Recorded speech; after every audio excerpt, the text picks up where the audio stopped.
पुढील वाक्य वाचा. आंधळ्याला आरशाचा काय उपयोग? लबाडाचं आमंत्रण जेवल्यावर खरं.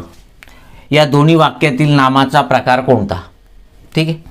आता बघा, आधी वाक्यातील नामाचा प्रकार कोणता, तर कोणती नामं आहेत हे आपण आधी बघू. एक आंधळ्याला आणि दुसऱ्या वाक्यामध्ये लबाड, लबाडाचं आमंत्रण. म्हणजे इथे लबाडाचं आणि आंधळ्याला हे दोन्ही शब्द वाक्यात नाम म्हणून आलेले आहेत.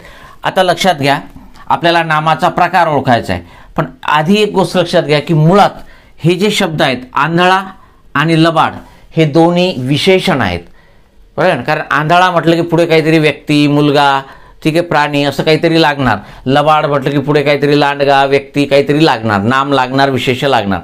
मग ही मुळात विशेषण आहेत, पण या वाक्यामध्ये यांची विशेष आलेली नाहीत, यांची नामं आलेली नाहीत.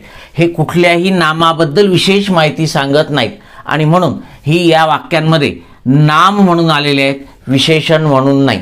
कारण विशेषण हे वाक्यामध्ये विशेषासह म्हणजे नामासहच येतात आणि जेव्हा विशेषण असणारा मूळचा शब्द वाक्यामध्ये नामासह येत नाही, ठीक आहे, अशा वेळेला तो विशेषण सदृश्य शब्द वाक्यात नामाचं काम करतो आणि त्याची जात नाम असते. मग ही दोन्ही नामं जी आहेत ही नामं, ठीक आहे, नाम साधित विशेषण असं म्हणता येणार नाही आपल्याला, ठीक आहे.